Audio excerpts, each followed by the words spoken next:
অনলাইনে এখন সব কনটেন্ট অ্যাভেইলেবল। ইনফ্যাক্ট আমি দাবি করে বলতে পারি, YouTube এ যদি তুমি এখন জাস্ট YouTube থেকে পড়াশোনা করো, তাহলে তুমি এরপরও বুয়েটে চান্স পাওয়ার মতো ইনাফ কনটেন্ট অলরেডি তুমি YouTube এর ফ্রি লিস্ট থেকে পড়ে ফেলতে পারবা।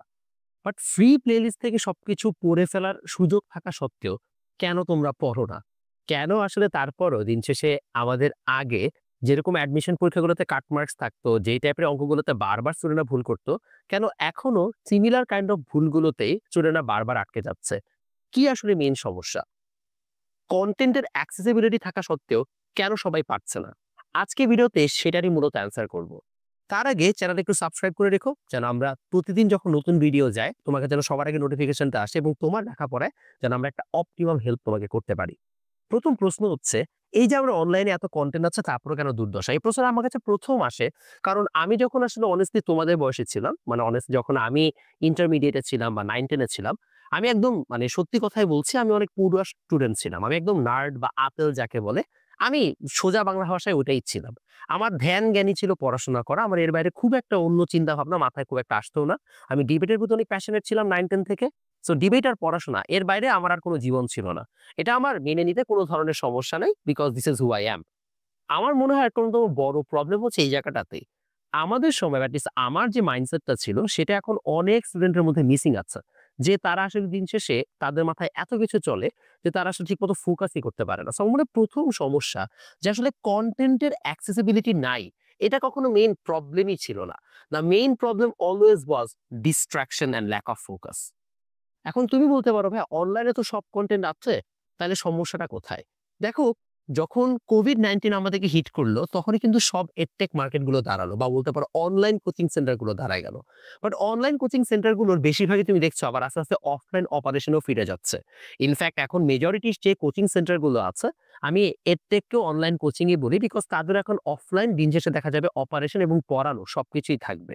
এর মানে হচ্ছে একটা টাইম পরে দেখা যাবে সবারই একটা হাইব্রিড মডেলের হচ্ছে যে সিস্টেম থাকবে এবং আই ক্যান গ্যারান্টি যে সকল স্টুডেন্ট অ্যাফোর্ড করতে পারে অফলাইনে পড়া, তারা মেজরিটি দেখা যাবে দিন শেষে অনলাইন অফলাইনের হাইব্রিড একটা মিশ্রণই হচ্ছে যে লাস্টে বেছে নিবে। যে ৭টা সাবজেক্টের মধ্যে যদি তারা সবগুলোই বাইরে প্রাইভেট পড়ে, ৪টা অফলাইনে পড়লে ৩টা অনলাইনে পড়বে। এই হাইব্রিড মডেলে আস্তে, আস্তে সবাই হচ্ছে যে অভ্যস্ত হয়ে যাবে within the span of 3 to 4 years. তাইলে রিজনটা কি? মানে অনলাইনে ঘরে বসে পড়ার এত সুযোগ সুবিধা থাকা সত্ত্বেও কেন সবাই অফলাইনকে প্রেফার করছে বা অফলাইনে ফিরে যাচ্ছে? বিকজ অনলাইনে যতই যাই দেওয়া হোক না কেন, যতই আমি তোমাকে বলে দেই যে ভাই এইভাবে তুমি পড়ো, এই নোটিফিকেশন অফ রাখো, এই অ্যাপটা ডাউনলোড করে রাখো, মোবাইলে তুমি পড়ো না, ল্যাপটপে পড়ো, এটা পড়ো সেটা পড়ো, আমি যতই তোমাকে সাজেশন দেই, ঘুরায় ফিরায় অনলাইনে তোমাদের ল্যাক অফ ফোকাসটা আসবেই, ডিস্ট্রাকশন আসবেই। বিকজ তোমাকে কেউ না কেউ মেসেজ পাঠাবে, নোটিফিকেশন আসবে, মোবাইলটা হাতে থাকে, তুমি কিছু না কিছু একটা করবা। এটা খুবই একটা কমন ইস্যু এবং বিশ্বাস করে শুধু পড়াশোনার জন্য টিনেজারদের প্রবলেম না, আমরা যারা অ্যাডাল্ট, মানে আমিও তো ইয়াং মানুষই দিন শেষে। আমার মধ্যে ডিস্ট্রাকশনের প্রবলেম আছে, আমার বাবা-মার মধ্যে ডিস্ট্রাকশনের প্রবলেম চলে যাচ্ছে। অর্থাৎ ল্যাক অফ ফোকাস জিনিসটা এখন সবার মধ্যে আস্তে, আস্তে চলে আসছে। সো এই ডিস্ট্রাকশন বা ল্যাক অফ ফোকাস থেকে বের হয়ে আসার একটা অন্যতম উপায় হচ্ছে ডিভাইস থেকে একদম দূরেই থাকা। আর সেজন্যই আসলে দিন শেষে অফলাইন এডুকেশনের যে ডিমান্ডটা, সেটা আবার হচ্ছে যে মার্কেটে আস্তে, আস্তে রাইজ করছে এবং I am pretty sure within the span of 3 to 4 years আস্তে, আস্তে অফলাইনের মার্কেট শেয়ারই অনলাইনের তুলনায় বাড়তে থাকবে।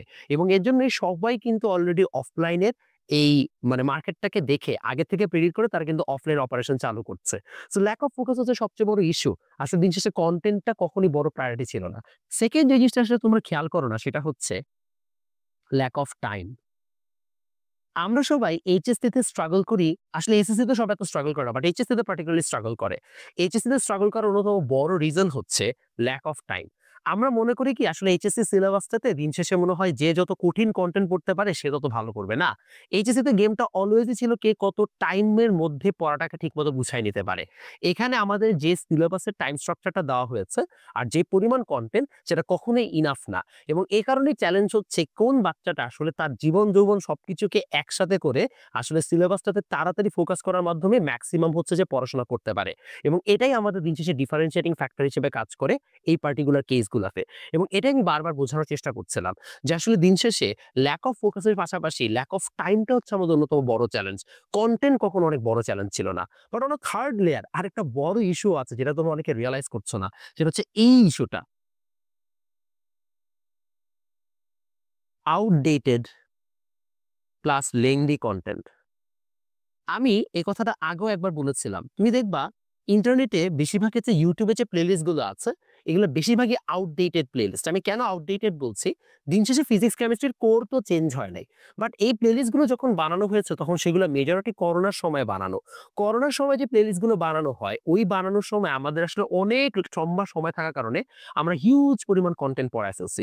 হিউজ পরিমাণ কনটেন্ট যখন আমরা পড়ায় ফেলি তখন ওই ক্লাসগুলোই যখন কোনো একটা বাচ্চা করতে যায়, দেখা যায় তার কোনো একটা পার্টিকুলার চ্যাপ্টারের উপরে প্রায় 20 ঘন্টা 30 ঘন্টা একটা হচ্ছে যে ক্লাস থাকে। এত লম্বা ক্লাস দেখুন মাথা কিন্তু আর কাজ করে না। প্লাস অনলাইনে এত লম্বা সময় ক্লাস করা শরীর এবং চোখের জন্য যথেষ্ট ক্ষতিকারক এবং পেইনফুল।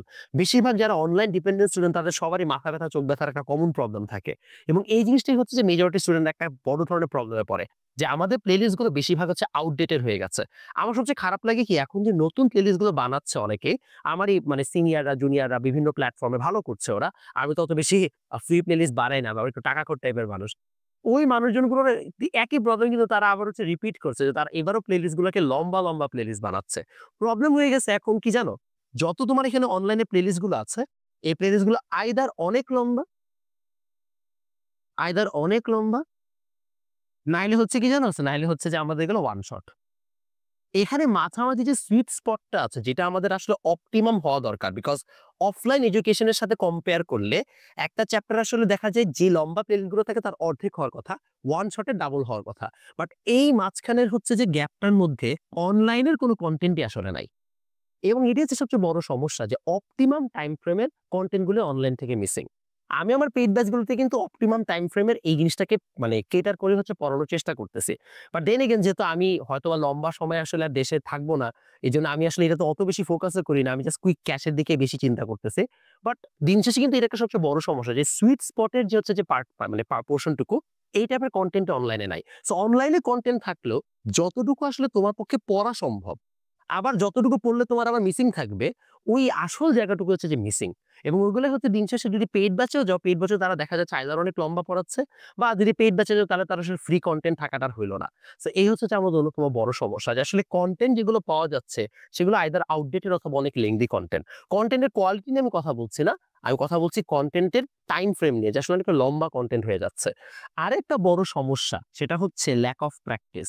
দেখা যায় কি, এটাকে আমি আরেক সময় বলি হচ্ছে যে স্পুন ফিডিং। এখন দেখবা অনলাইনে খুব জোস একটা জিনিস বের হইছে। এটা আমিও করতেছি, এটার জন্য আমিও গিল্টি। এই আইডিয়াটা হচ্ছে যে ভাই আমরা সিকিউ এমসিকিউ সলভ করায় দিব। আমার মাথায় ঢুকে না। ইনফ্যাক্ট যখন আমাকে বলা হতো একটা সিকিউ সলভিং ক্লাস নেন, অনলাইনে বলতো তো আমি কিছু বলতে পারতাম না। যদি অফলাইনে হতো আমি একটু ঠাড়ায় মারতাম যে ভাই এটা কেমন ধরনের কথাবার্তা? আমি কেন একটা বাচ্চাকে সিকিউ সলভ করায় দিব? মানে ওকে আমি একটা চ্যাপ্টারের থিওরি বুঝাই দিছি, ম্যাথ করায় দিছি। ওর এতটুকু পর্যন্ত নিজস্বতা নাই যে ভাই এখন আমি বসে টেস্ট পেপারটা খুলে বা বইটা খুলে প্র্যাকটিস সিকিউ গুলা দেখে, দেখে নিজে প্রবলেম সলভটা করব।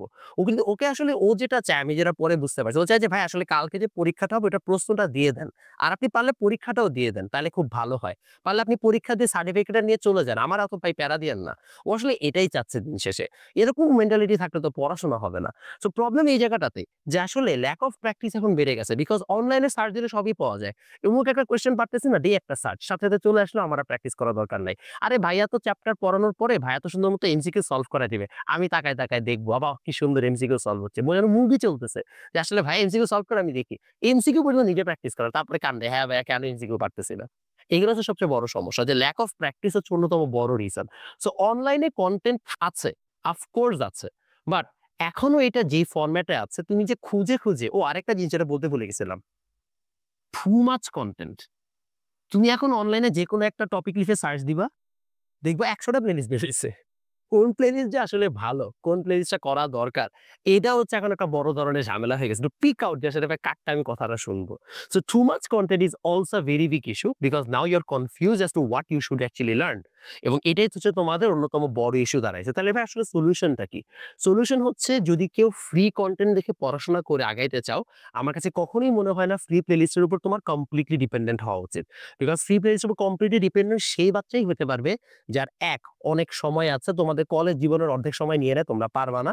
2 যার অনেক প্যাশন এবং ডেডিকেশন আছে, তুমি 2 মিনিট রিল দেখলেই মানে তোমার তো রিল আবার 30 সেকেন্ডের বেশি হইলে তুমি আবার সাথে, সাথে স্ক্রল মারা শুরু করো। তোমার মধ্যে ধৈর্য এত নাই।